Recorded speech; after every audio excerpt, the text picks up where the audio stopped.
Hi guys, मैं आशीष यादव आपका आपके सूट चैनल में स्वागत करता हूं। दोस्तों, अगर आप क्लास 12 यानी 12वीं कक्षा की अगर आप तैयारी करते हैं तो बिल्कुल सही स्थान पे है। तो चलिए मैं आपको बता दूं क्लास कौन सा मैथ का क्लास है। यहाँ पे हम आपको डेली कुछ न कुछ फैक्ट बताते रहते हैं और आज भी मैं कुछ आपको बताने वाला हूँ।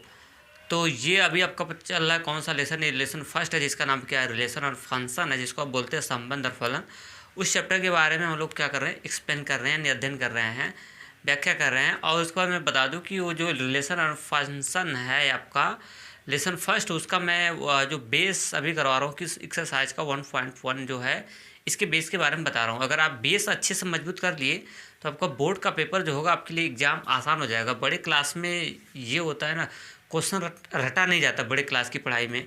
अगर आप सोचोगे कि मैं एनसीईआरटी की बुक का क्वेश्चन रट लूँ उसके बाद उसमें से आ जाएगा, उसके बाद मैं कर लूँगा, तो थोड़े से आपको प्रॉब्लम क्रिएट करना होगा। अगर आप बेस उसका फैक्ट बेसिक जगह जानते हैं तो आपके लिए बहुत ही ज़्यादा बेनिफिट साबित होने वाला है। तो चलिए मैं आपको टाइप्स ऑफ कितने जो रिलेशन होते हैं, कितने टाइप के होते हैं, इनके बारे में मैं बता रहा था। और उसके बाद मैं जो रिक्त संबंध होता है, रिक्त संबंध, आज मैं उस पर चर्चा करने वाला हूँ। तो चलिए देखिए रिक्त संबंध क्या होता है। पहले इसकी हम लोग डिफिनीशन जानते हैं ना, फिर उसके बाद इसके बारे में क्या करेंगे, एक्सप्लेन कर देंगे, जिससे हमारा पूरा क्या हो जाएगा, क्लियर हो जाएगा। तो चलिए जहाँ तक मैं करा था उसके आगे आज की हेडिंग उसके आगे आप हेडिंग डाल लीजिए। और आज की हेडिंग डालने वाले हैं आपका रिक्त संबंध। कौन सा? रिक्त संबंध है जिसको हम लोग, तो लिखिए किसी दिए गए, परिभाषा लिखिए, किसी दिए गए समुच्चय ए पर, किसी दिए गए समुच्चय ए पर कोई संबंध आर, कोई संबंध आर रिक्त संबंध तब कहलाता है, कोई संबंध आर रिक्त संबंध तब कहलाता है जब समुच्चय ए का कोई भी अवयव, जब समुच्चय ए का कोई भी अवयव समुच्चय ए के किसी भी अवयव से, समुच्चय ए के किसी भी अवयव से संबंध ना रखता हो, संबंध ना रखता हो। एकड़ी पाई के आगे लिखिए साथियों, इसे हम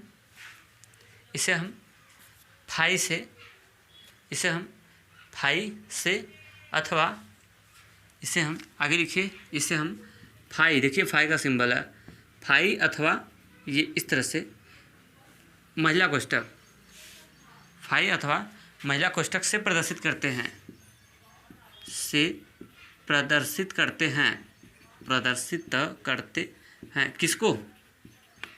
जो आपका नल सेट है, जिसको ये जो नल रिलेशन है जिसको हम लोग बोलते हैं क्या, रिक्त संबंध, मैं उसकी बात कर रहा हूँ। तो रिक्त संबंध को हम लोग फाई से दिखाते हैं या फिर महिला कोष्ठक से दिखाते हैं। तो अगर कहीं भी फाई या फिर महिला कोष्ठक दिखेगा तो समझ लेना कि किसको बता रहा है, और रिक्त संबंध को बता रहा है। तो चलिए ये तो हो गई इसकी परिभाषा। अब हम आपको इसके बारे में समझाते हैं कि ये क्या होता है। देखिए भाई, उदाहरण के द्वारा एग्जाम्पल अगर आप लिखेंगे तो ये और आपके लिए क्या होगा, बेस्ट होगा। चलिए साथियों देखिए, उदाहरण लगा ए बराबर है 1 3 4 है, उसके बाद एक रिलेशन दे दिया है जिसमें रिलेशन इस तरह से दिया है कि A comma B such that A minus B equal कितना है, 10 है। और जहाँ पे A comma B belongs to क्या है, ए है। मतलब इसको मैं आपको समझाऊँ कि एक सेट दे दिया है, एक सेट बोले तो क्या समुच्चय, उस पर एक रिलेशन दे दिया है। और रिलेशन किस हिसाब से है, A comma B such that, ये लिखा गया है आपका किस विधि से, समुच्चय निर्माण विधि से लिखा गया है। कक्षा जब 11 में हुआ करते थे तो समुच्चय लिखने के 2 तरीके आपने पढ़ा था, एक रोस्टर विधि पढ़ा था, एक समुच्चय निर्माण विधि पढ़ा था। तो ये समुच्चय निर्माण विधि से लिखा है, उससे कोई दिक्कत नहीं। इसमें क्या है, यहाँ से देखिए किस तरह से रिलेशन के अवयव जो हैं वो किस तरह से हैं, ए कामा बी में कैसे हैं कि ए माइनस बी का जो अंतर है वो कितना आ रहा है, 10 के बराबर आ रहा है।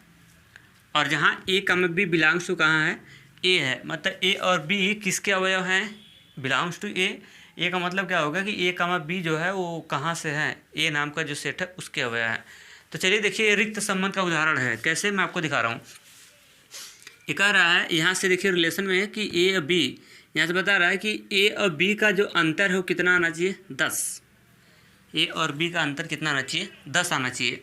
तो चलिए ये इसमें से 2 अवयव पकड़िए, एक ए पकड़ लीजिए और एक क्या पकड़ लीजिए, स्मॉल ए पकड़ लीजिए, इसके अंदर से इसमें इसी में से स्मॉल बी निकाल लीजिए, क्योंकि ए और बी दोनों अवयव कहाँ से होना चाहिए, ए से होना चाहिए। तो देखिए अब जैसे मैं मान लेता हूँ ए इसको बनाता हूँ, बी इसको बनाता हूँ, तो इसका अंतर देखो कितना आता है, आप इसका अंतर निकालो तो 1 और माइनस कितना 2, 1 माइनस कितना 2। मैं क्या बता रहा हूँ, ए की जगह इसमें से कोई एक अवयव पकड़ लो, बी की जगह कोई एक अवयव ले लो अपने मन से, क्योंकि ए और बी दोनों ए इसी सेट में के होने चाहिए। पकड़िए, देखिए तो कोई पकड़ लीजिए अपने मन से, जो मन करे उसको पकड़ लीजिए। जैसे ए की जगह मैं 4 ले लेता हूँ, ए की जगह कितना ले लिया 4, और बी की जगह जैसे 3 ले लिया।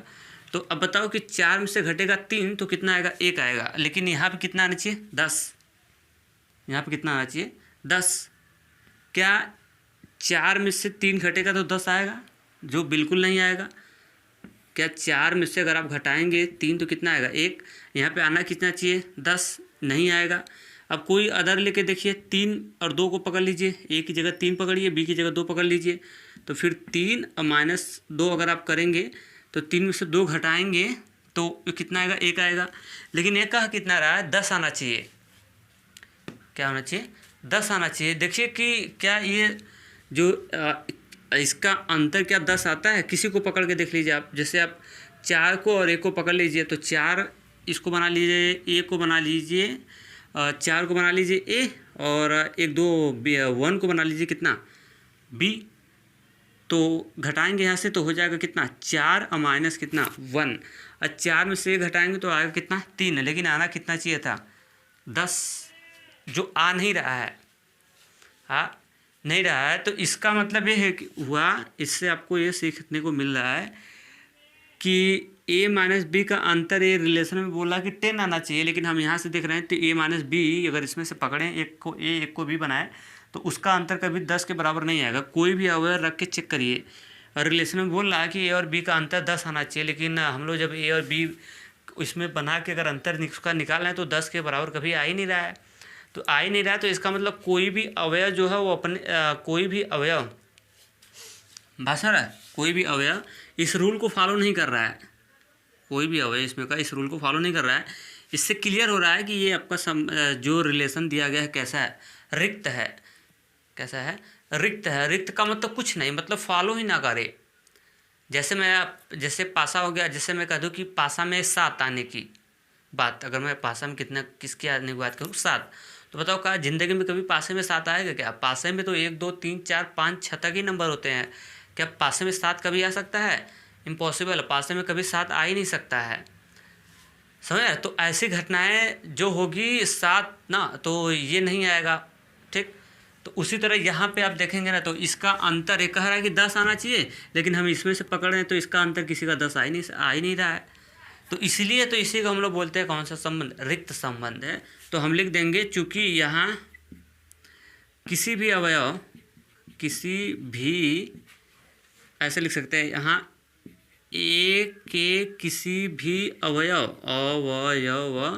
का अंतर 10 नहीं आएगा, नहीं आएगा। आना कितना चाहिए 10, लेकिन रिलेशन में बोला कि 10 आना चाहिए, लेकिन हम घटा रहे तो 10 नहीं आ रहा है। अतः यह रिक्त संबंध होगा, अतः यह रिक्त संबंध होगा।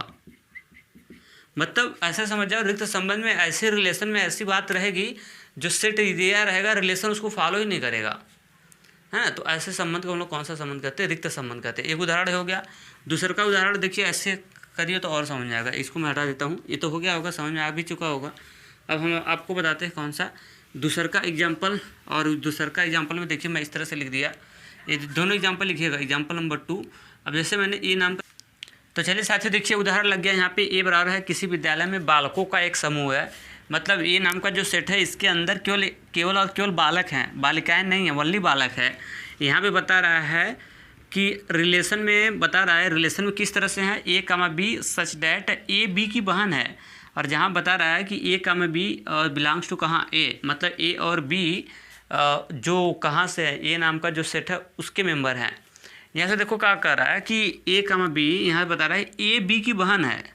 ये रिलेशन दिया है किस विधि से, समुच्चय निर्माण विधि से लिखा, उससे कोई मतलब नहीं है। आपको एक बता रहा है ए बी की बहन है, मतलब ए जो है वो बहन है किसकी, बी की।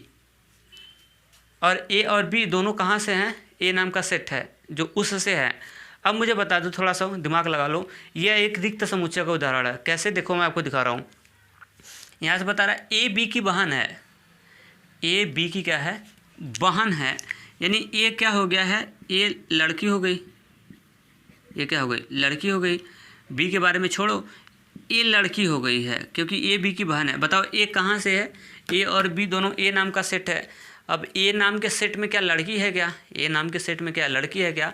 बताओ ए नाम का जो सेट हो वो तो किसी विद्यालय में बालकों का समूह है ना, तो उसमें लड़की कहाँ से आ जाएगी? लड़की तो आने की कोई संभावना ही नहीं है। क्यों? क्योंकि ए नाम का जो सेट है, ग्रुप है ओनली, तो ओनली इसमें लड़के ही हैं। और लेकिन यहाँ पे बोल रहा है रिलेशन में कि ए बी की बहन है और ए कहाँ से है, ए से है। स्मॉल ए जो है कहाँ से है, ए और बी, स्मॉल ए और स्मॉल बी जो है ए नाम का सेट से हैं। तो बताओ भाई, ये तो सीधे बता रहा है ना कि ये रिक्त संबंध का एक उदाहरण है, रिक्त संबंध का एक उदाहरण है। क्योंकि रिलेशन देखिए, रिक्त में क्या होगा, रिक्त का मतलब खाली, खाली का मतलब कुछ नहीं, कुछ नहीं मतलब इसमें आपको क्या होगा ना, बातें जो होंगी वो क्लियर नहीं होंगी। एक कहा कुछ और रहेगा, उसके बाद वो फॉलो नहीं होगा। बता रहे ए बी की बहन है, बताओ क्या ए नाम के सेट में कोई लड़की है क्या? कोई लड़की है ही नहीं। तो लड़की है ही नहीं तो ए बी की बहन कहाँ से होगी, ए बी की बहन कहाँ से होगी? ये लड़की कहाँ हो सकती है? क्यों नहीं हो सकती है? क्योंकि ए और बी दोनों ए नाम के सेट से हैं और ए में तो ओनली लड़के ही है। तो इससे स्पष्ट है कि ये जो उदाहरण है वो किसका है, एक रिक्त संबंध का है। तो यहाँ पे लिख देंगे, चूँकि ए वाले समुच्चय में, ए वाले समुच्चय में केवल लड़के हैं, केवल लड़के हैं। और यहाँ पे लिख देंगे जबकि संबंध में, जबकि संबंध जो दिया है, संबंध में लड़की है आई है, जबकि संबंध में ए लड़की है। अतः इससे स्पष्ट है, अतः इससे स्पष्ट है कि यह रिक्त संबंध होगा, यह रिक्त संबंध होगा। बस ऐसे लिखना है, रिक्त संबंध होगा। इस तरह से आपका रिक्त संबंध फाइनल। तो मेरे ख्याल से रिक्त संबंध के बारे में आपको अच्छे से जानकारी हो चुकी होगी। और तो चलते हैं, सो आज के लिए इतना ही। और उसके बाद फ्रंट पे क्वेश्चन लगा, इसका जवाब आपको देना है। तो अगर वीडियो अच्छा लगा होगा तो अपना फीडबैक आप मुझे ज़रूर दीजिएगा। थैंक्स।